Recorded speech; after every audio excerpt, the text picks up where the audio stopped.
The very first procedure that is being listed in the CPT manual is about evisceration, enucleation and exenteration.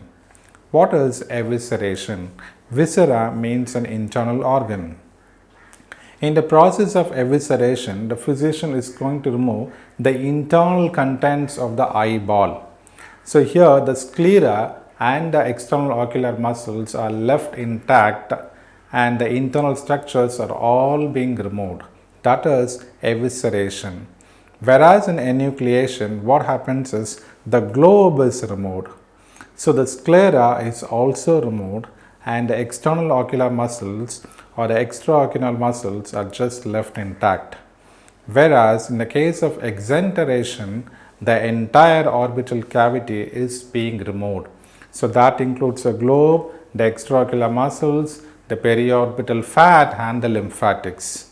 So here invariably the condition would be a cancer or a retinoblastoma of the eye. Once an exenteration is being performed, so what can happen is like you cannot see a person without the eye. It might look ghastly or horrific. So they do some replacement or prosthetic placements. So there are two types of implants called as a orbital implant and then as the ocular implant. An ocular implant has a visual function. It has something to do with the function of the eye, whereas an orbital implant does not have any visual function. The process is just kept to accommodate the empty cavity.